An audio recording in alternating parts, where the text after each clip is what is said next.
Hi, beautiful mamas. Today we have a very exciting podcast, and I'm really excited as well to speak with my amazing guest, Alana. Hi, Alana, how are you? I'm very well, thank you. Very well. Sun is shining, and that always makes it good. Yes, Does good for the soul. yeah, because you are joining us from the other side of the world, which is Mm. Berlin, and Mm. we are here in Sydney. So it's Yes. beautiful to connect with you from, the other side of the globe.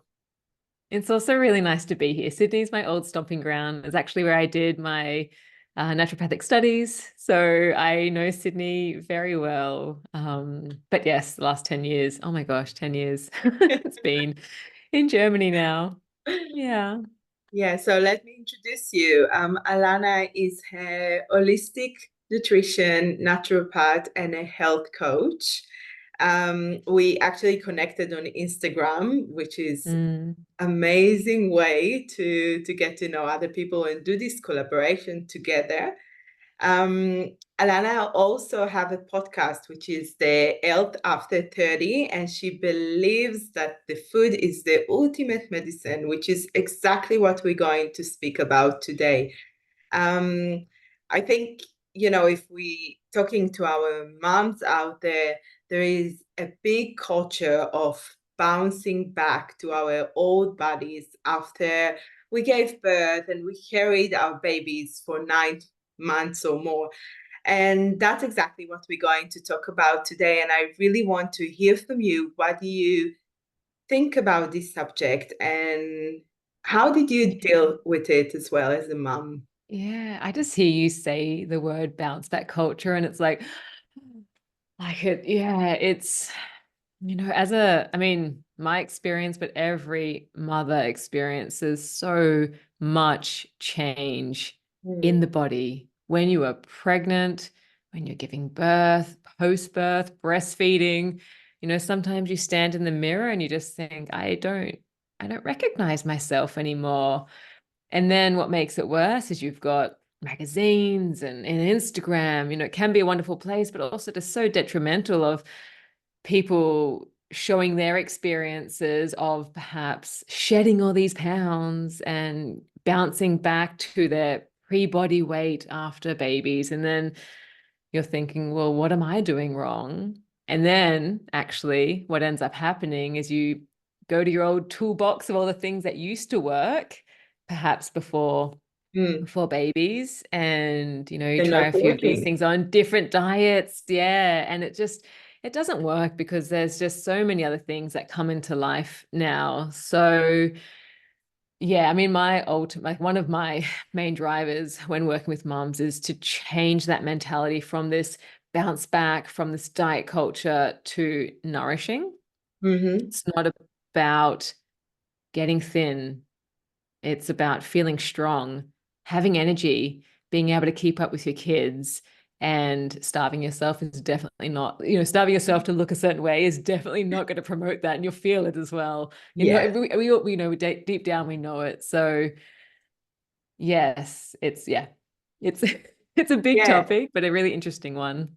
Yeah. And I think as well, we're focusing so much about our body, but we're not really realizing that there's so many changes that happening after we're giving birth. And it's like in so many levels as well. It's not just our physical body, but it's as well our feelings and emotions and our Mm. mental health and relationships.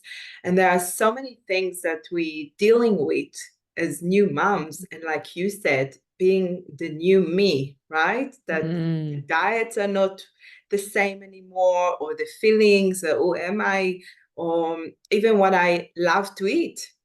Mm. That's something that might Changes. change. Yeah.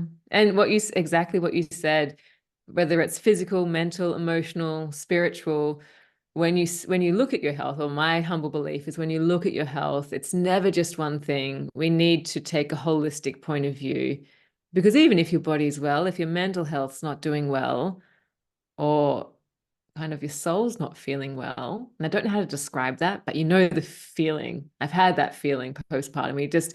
Something's off. And when one thing's off, then everything's off as well. So Yeah. it's really important to see your body as a fully functioning ecosystem, and one thing will affect the other. And so always looking at all the different moving parts that you can try and address. But that's something that I had three birds, and when I'm looking back and reflecting, each one of them was completely different. But with my first postpartum, I was so lacking the knowledge about the Mm, food that will nourish me and the food that I need in order to heal, and what will be the type of food that will help me with breastfeeding and with my mm, baby, and making sure that her delicate stomach wouldn't get all colicky or gassy mm, because of what I am eating. So there was so many things that I was kind of like, okay, I wish someone would have told me all that before I gave birth. mm, And I had that toolkit or simple tips of what to do mm. in that case. Do you have anything that you can recommend new moms, especially in the postpartum period? Yeah, yes. And I just want to also say that I think that first child for all of us, it's like the test run baby. Poor things. The eldest is always like, whether it's nutrition, whether it's just learning how to cope with their Everything. behaviors. Yeah. They're just the trial, the poor things. Yeah. Um, and then by the third, you're almost an old hand at it, aren't you? Yeah, of Um, course. well, it's interesting that you bring this up, because depending on who you're asking, depends on the answer that you'll get. Postpartum in the Chinese culture looks different to the Western culture, to the Korean culture. So it's hard to say this is the wrong or right way. I don't think everyone tries their best. I don't necessarily think there is a wrong or right way for the mother. It's a very societal thing, and how we're supported society. And of course, this is like a very large individual topic on itself. But for example, yeah, in some of the traditional cultures, the way in which postpartum, sorry, is cared for, what they eat. And I use Chinese as an example because that's my mum's Chinese, Mhm. and not necessarily that she brought it on, but my brother's wife is also like Chinese from Macau, and what she has been eating postpartum: chicken hearts, pig's trotters, liver, like just all of these like soups and healing foods. That's not necessarily what you would hear from a westernized Mm. postpartum. Yeah. So I don't want to say there's one way to do it, because there's many ways to do it. But we do know that there's things that nourish the body and there's things that don't nourish the body. And I mean, even without being postpartum, you know what you feel good on. And even if you are craving, for example, chocolate and just quick energy foods, we know that they're not necessarily, even though they give us this quick dopamine hit, they're not necessarily nourishing for us.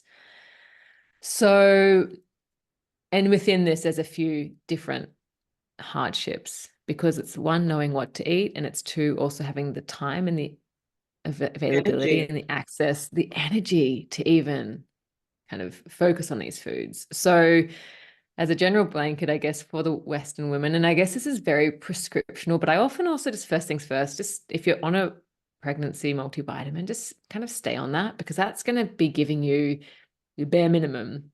That gives you enough vitamin C that you're not getting scurvy. And creating a human, birthing a human, takes so much energy. Oh my So gosh, it much. takes so much energy, so many nutrients.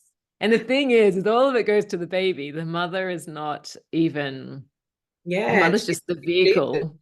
Yeah. Exactly. And then once you have the baby, the sleep deprivation, that mental to-do list of all the things we have to do, like all of this causes stress on the body, and stress is depleting our nutrients. So I guess that's the reason why it's important that we focus on nutrition, because when our nutrients are low, then we don't function as well.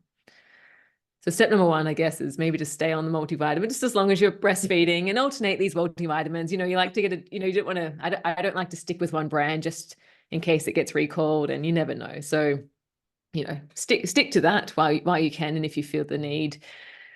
And then I think we talked about this when we spoke just before, like the time before. Yeah. Oscar Serelak, he writes The Postnatal Depletion Cure, and I'm a I'm a I'm a follower. I don't want to say just a follower, but like I embrace the way in which he does stuff. I actually have an episode with him on my podcast as well about the postnatal depletion cure.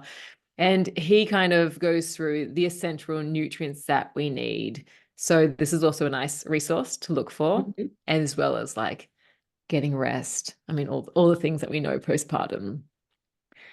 But to Yeah. bring it back, sorry, I'm going a very long-winded way around, but to bring it back to nutrition, I think it's about following what you need, knowing that your bases are covered, and not just eating an orange, but maybe also thinking about things like iodine, because we know that iodine in the body, you don't really find it much in the diet, but it improves not only our health, but also the child's IQ and stuff like this. So it's worthwhile kind of looking out to see, what you might be needing, also getting blood tests for this.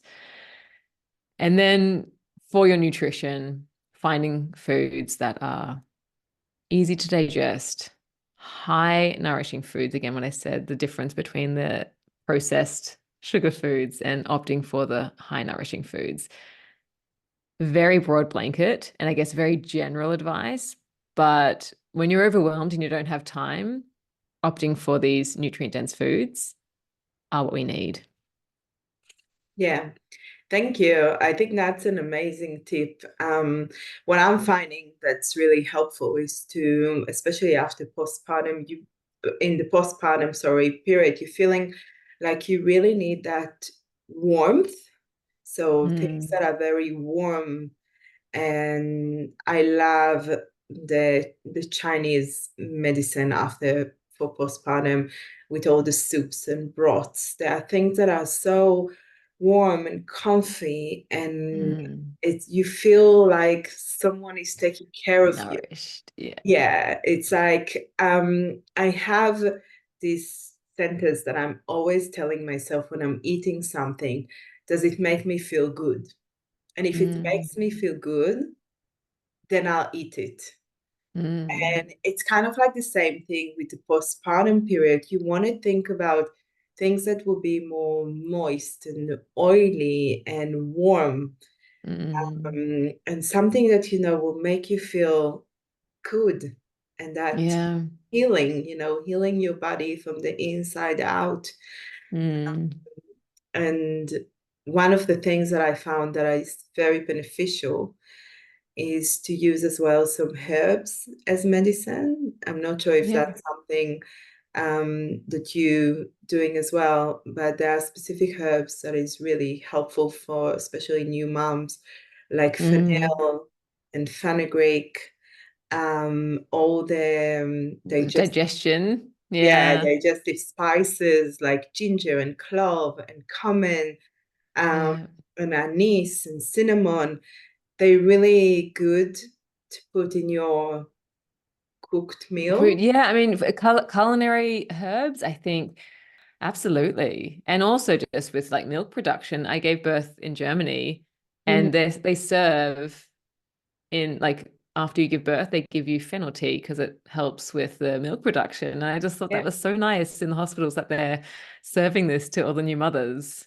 yeah. Yeah. I have a sweet lactation tea, which is a mix of fennel and fenugreek, um, Mm. and it's just sweet water, Mm. becoming like sweet water naturally with no sweetness, no dates, nothing. And it's Mm. just the most beautiful thing that you're drinking after you gave birth, and you just feel nourished, and your milk Yeah. supply is just like going crazy. Um, Yeah. and it's amazing. Yeah. It's I think we also need to see birth, it's such a massive experience. It's not a surgery, so to say, but or an illness, of course it's not, but like just the effort that your body goes through and then that post, like the convalescence. So if you were to have gone through a massive surgery, you would of course give yourself the time. You would do the things for your body for it to recover, repair. I think sometimes as a mum, because you don't really, especially if you're bringing home your third child, as you'd know, like even your second, Mhm. you're bringing it home and you're kind of hitting the ground running. You don't have time to just stay for however long you need, 2 weeks, 5 weeks, 3 months, whatever it is, to just lie in bed and just to recuperate. So yeah, it can be really, really difficult. But I think if we see our bodies as something that's gone through something that needs convalescence, like just to recover, then we can, when you're sick, when you have a cold, chicken soup or warming foods, that's what your body asks for. And I think it's the same thing. We need to go to these type of bone broth, these nourishing foods, and not only because they are convalescent, they make us feel good inside, but also because the nutrients in them is what's being the building blocks for us to get better as well. Yeah, and I think it's important as well to kind of like put a screen for all the voices around you. So those moms or mother-in-laws or friends or people that coming and saying, "Oh, you look amazing after birth. You back to your old body. Yes. That's great," or Yeah. all those sentences that kind of like stuck in your mind and making you think, maybe I should start exercise, maybe I should go on a diet, maybe I should. Yeah. And you actually really, really depends on your birth, of course. There are some moms that takes a while to heal Mm. their body. And Mm. there are many things that they're going through during the birth that affecting them. Yeah. And there are a few moms that I spoke to, and one of them was a runner before she gave birth, and she said to me, "I started running after 6 weeks because I got my okay from my doctor, and then I start running, and then all of a sudden she started to wee in her pants, and she was, Yeah. Pelvic oh, floor's not what's there. going on?" And then she's realized that, it's an issue. It's a birth injury that she actually didn't know about. And it's something Mm. that she needs to heal and take care of before she can go back running. Yeah. So And I it's think, different for everyone as yeah, well.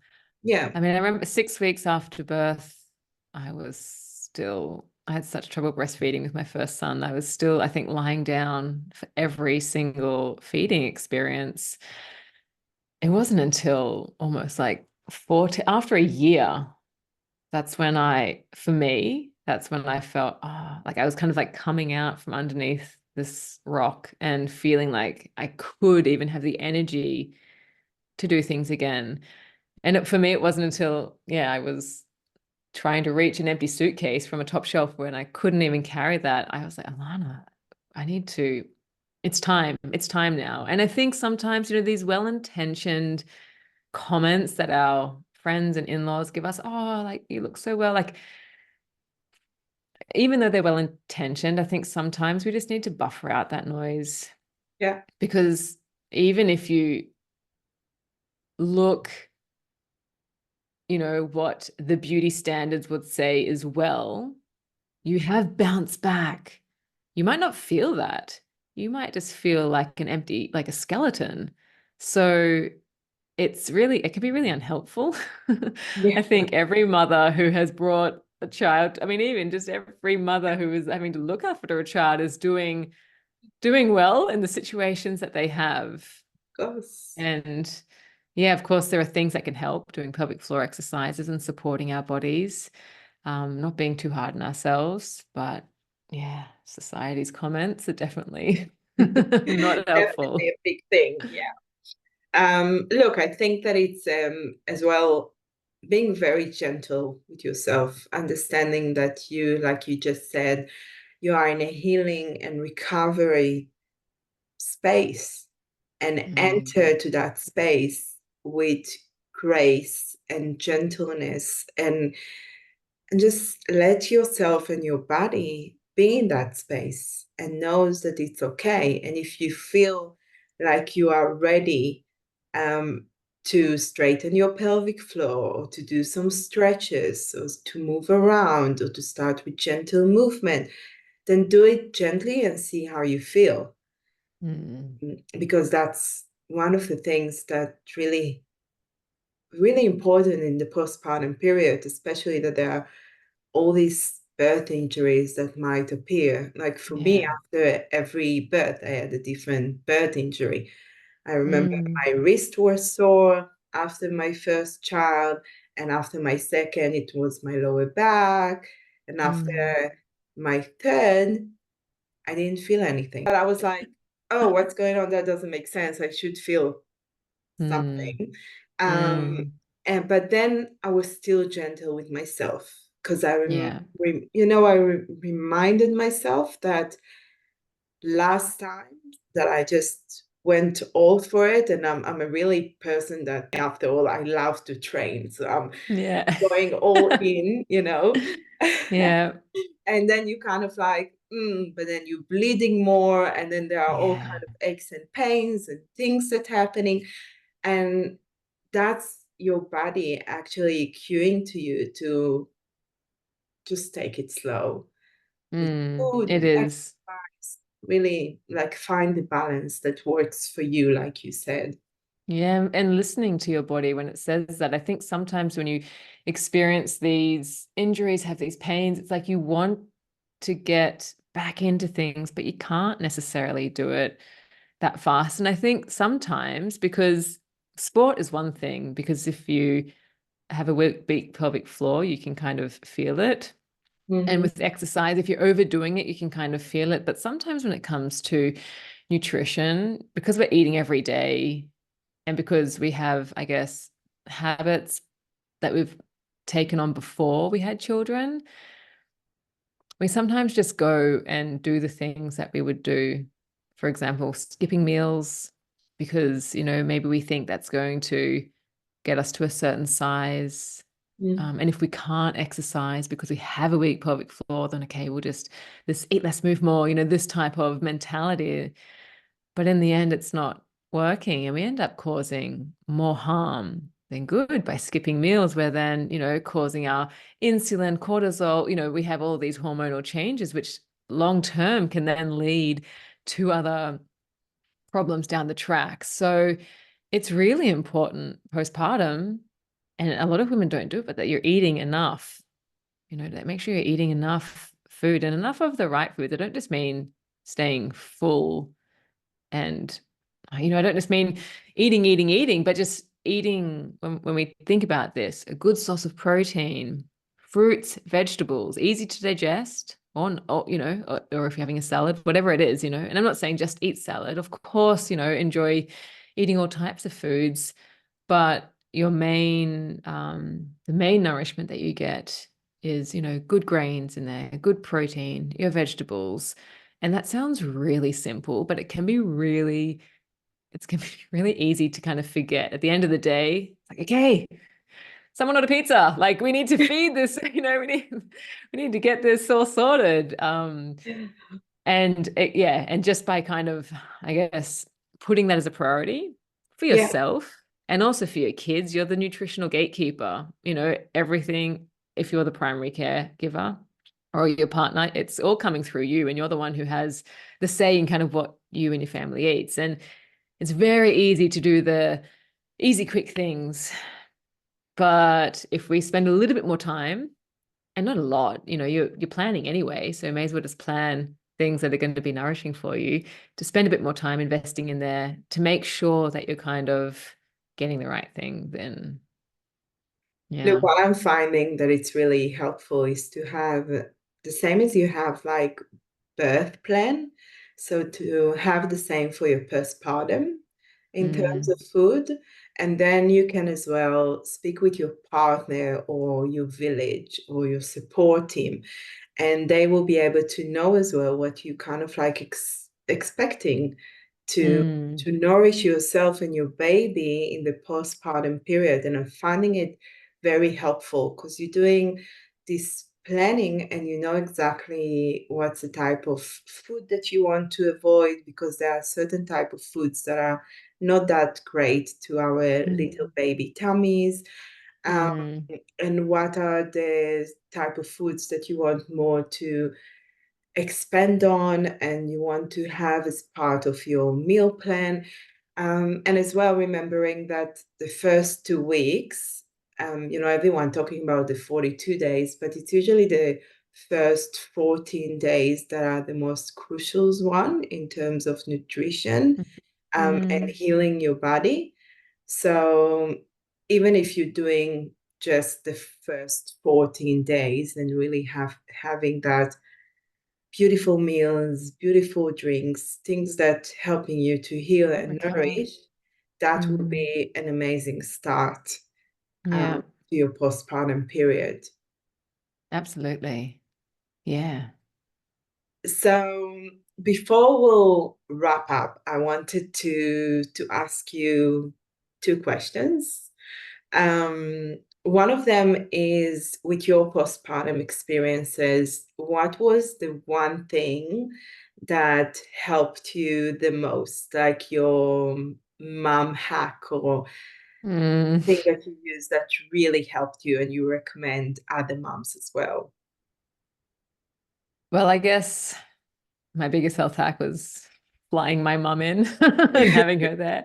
No, but I mean, from a nutritional point of view, actually, she did a lot of cooking as well with my Mhm. partner, but I relied a lot on snacks. And when I say snacks, I don't mean open a bag of crisps and these like chips, not this kind of snack. Like a snack for me is a small meal.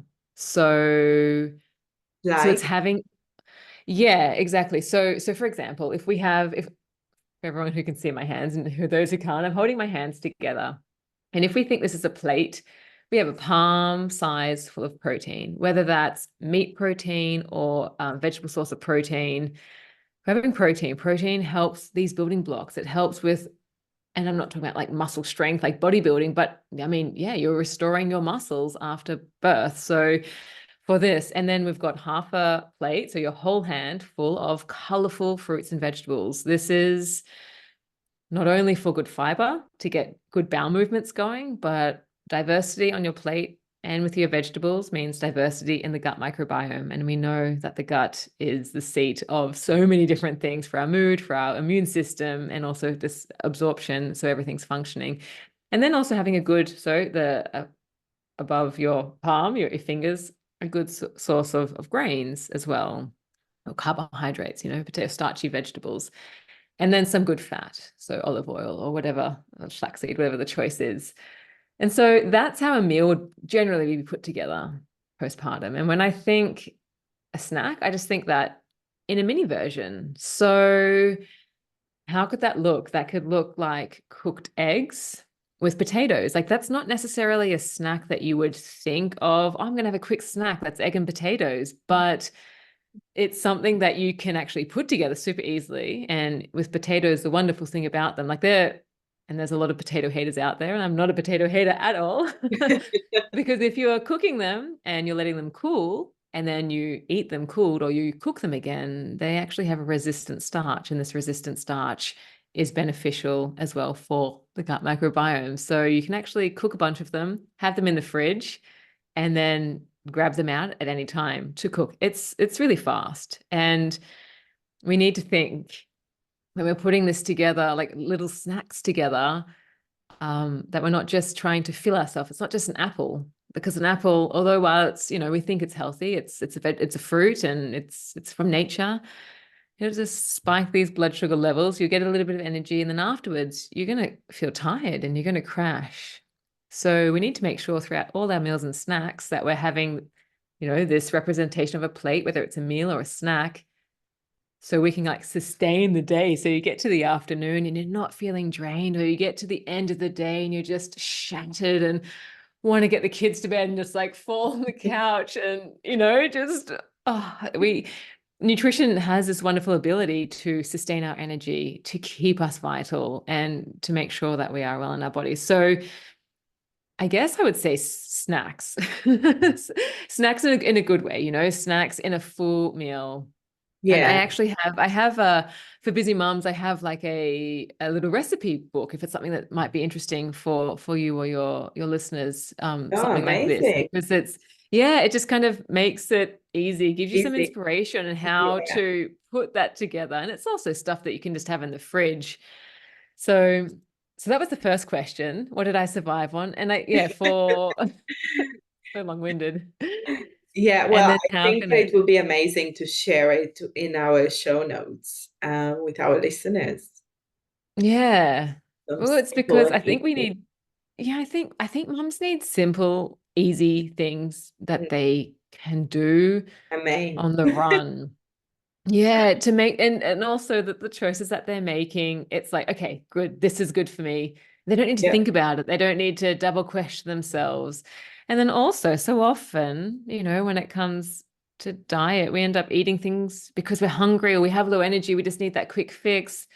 And then depending on how your relationship with food, you might feel then bad or guilty for eating these foods. And then you try not to do it, but then you're tired and exhausted, and then you end up. So there's a cycle that kind of goes on. And it's Yeah. important, as I said at the start, to focus less on the cycle, and more on the nourishment of yourself. Yeah. Yeah, thank you. I truly think that snacks are a go-to in the postpartum period. I remember it's easy to eat while you're breastfeeding. It's easy to eat Mm. while you're caring for so many other kids and Yeah, when you're not such getting your simple proper thing. meals. Yeah, Yes, exactly. yeah, yes. Exactly. Oh my gosh, my bedside table, I just remember was like plate, like little stacks of foods to grab and go. And you're right, when you're stuck in the corner breastfeeding, like large bottle of water and just, some supplies. Yeah, of course. Of course. Yeah. And my second question is if reflecting back at your postpartum, what was the one thing that you wish you would have done differently? Oh my gosh. That's hard. So I've had two children, and as you know, like they're all different. Yeah. But I think the first one's always a little bit more traumatic. Mm, Not traumatic in the sense of like just because you're losing your identity, yeah. And you and you're don't understand losing, it before. you don't, yeah, and you don't know what to expect. And even though you have, all the people kind of saying, so everything's going to change, you're like, I'll be fine. I'll Mm. be the same. I think, I don't know, the one thing, I might just have to cough, that would maybe to be just, and I tell my son this all the time, and now I see it, but I guess to be more like water. Mm, Things are going to come into your life, like they're going to be stones. And when you come up with a hardship, if you hit a stone and you just stay there, then things become hard. But if you just allow yourself to come up to hard things and float around it like water, it just that mentality, that perspective just allows things to go a bit easier. And I think I had certain ideas, and especially, having my background as a nutritionist and being a naturopath, I had certain ideas of what I thought my postpartum would look like and how breastfeeding would be. And you have all these challenges, which you don't expect. mm, It can go any different way. It's all luck. You can be very prepared and you can have your community, but so many different things can happen to all of us. And they do. It's not all smooth sailing. And so just knowing that when hard times come, just to try to be as flexible as possible to get around the hard times and to carry on. that's beautiful. I really like that, to be like water. It's such an amazing think power to believe in that, because sometimes we can be very stuck to this is the way and that's how things should be, and that will Mm. make us very disappointed. And Do you know, it can be a lot for a new mom, Yeah. especially in the postpartum with all these feelings and hormones going haywire. And to just be like water, it's a beautiful thing because then you Mm. remembering to just flow, and like you said, Yeah. around the rocks that coming in the way. Yeah. Wow, that's beautiful. I love that. So what I say to my son when he, as they get a bit older, he's 8 now, and I start to see it's not problems of digestion, Mm. becomes emotional problems, dealing with different things, friendships, or at school. And so it's really, yeah, what I learned from having him is now actually what I'm teaching him. Oh, that's beautiful. Hmm. It's really beautiful. I think that they coming to teach us something, and Yeah. sometimes the way that they speak and the things that they saying, if we just be present with them, will be like our little lessons in life. Yeah, it's And that's true. so beautiful. Mm. So I wanted to wrap up our beautiful conversation, and to remind our mothers to taking things slow, really like focus on your physical, mental, and emotional healing. Like really give it that space and be gentle with yourself. And like you said, not every solution is like, be good for everyone. So just choose the right or pick the one that's right for you. Mm. Yeah. Um, Focus on building strength, resilience, stamina. I think, as you said Yeah. before, with the suitcase Yeah. experience, it's so important. It is. Oh Like everything gosh. is changing in our body and we're not even realizing it. Mm. Like what's going on from, expansion to when we becoming like a balloon, yeah, we're expanding and then we're going backwards, Mm. and things are going back to their place, and it might take time. Time. Yeah. Yeah, it Um, does take time. And that's the thing. We need to support our bodies in that transition and yes, focusing on strength, vitality, energy is a more productive way to heal and take care of yourself than I need to look a certain way and I need to be the same as I was before having children. yes, It's and to never the focus on the nutrition, same. uh, and that food or herbs or drinks that will help you heal as well. Yeah. So it's all about like taking, I always saying to my husband, it's like I need to take baby steps, just like Mm. my baby, Mm. and celebrate each time that I'm doing something for myself or that I have a progress that makes me feel good. Um, Mm. because we all have our bad old old habits, Mm. um, and it's really important to be kind of like gentle with ourselves, even if Yeah. it's things. And not comparing to other people. Like never compare yourself. Oh, that's so easy said than done, isn't Mm. it? But it's so unhelpful. You can only compare yourself, not even with your future self, but just, to yesterday. Are you doing something, you know, Mm. that's making you feel better than it was yesterday? And I think that's the way in which you see the biggest changes as well. Yes, definitely. I'm always Mhm. every morning waking up in the morning and I'm kind of like thinking to myself, what did I do yesterday that I loved and I want to take with me for today? And what That's did really I do nice. yesterday that I want to kind of like keep Not do. yesterday and Keep I don't want yesterday. to. That was yesterday's behavior. Yeah. I love that. I love that. And like we said about our village and our partner and support him, learn to communicate with them your needs and they can really help you, and surround yourself with those people that will really support you and encourage you. I'm finding it very beneficial, especially that your mind is playing with you like a lot Mm. after you give Mm. birth. Um, and it's really important to take care of our mindset and embracing that journey, and even finding mantras and things that will help you when someone said something that was a completely no for you, or made you think, or made Mm. you go into a loop. Feel a certain way. um, yeah, I'm finding it like my father used to always made comments to me when I was breastfeeding my babies. Are you sure they eating enough? Are you sure your milk supply is enough? And all these things around breastfeeding. Yeah.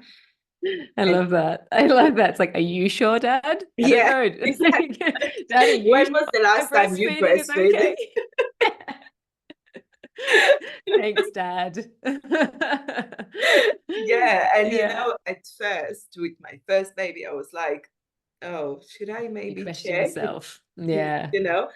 And then with my second, I was like, I'm doing just fine, Dad. Look at her. Mm. She has all these rolls and she's so chubby, and it's all okay. Great. And with Yeah. my third, when he said it, I said to him, you know what, Dad? She's perfect. I'm perfect. All Mm. is perfect. Yeah. And it was just Yeah. that mantra, and Yeah. that's it. Yeah. That's so special. That's so, yeah, I love that. I also love the experience of, you know, like takes three children to come to that wisdom. Yeah. And something, why don't we have that at the start? And I think even with one child, if you learn that in the end, you also get there. But I Mm. guess having three births, you're kind of hit hard sooner to really understand that. Yeah. Definitely. And I think one of the thing is that with our first, we so focus on the birth because Mm. it's a new experience. We don't Yeah, you know. don't know. Mm. Yeah, and we You don't so even think afterwards. exactly. It's like, okay, it's just the birth. And then after, well, I'll have my mom or my mom-in-law, or, I have my partner, and everything will fall into place. And then there are all these things, like you said, the rocks that coming, Mm. and we are like, oh my God, what am I going to do now? How am I dealing with it? And Yeah. so, And I guess with the second and any additional, you kind of know what's coming, I guess, a little bit. yes. Sometimes I think maybe every time a child enters the family, it's always like big dynamic shift and then having to deal with other people, more people. But the postpartum period specifically, my partner and I were thinking, should we have a third child? And I already think postpartum, I'm like, I am not trying to sleep in a bed with my partner anymore. I'm like, I'll happily take another room, or like he takes another room, and the baby and I just stay the first couple of months in our own space. I don't know why I try, the first baby, like we all tried to fit into one bed.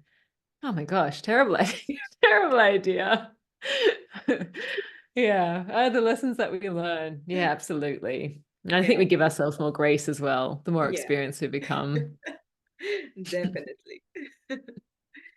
Um, Thank you so much, Alana. If you have anything else Mm. that you want to say to our moms, please share.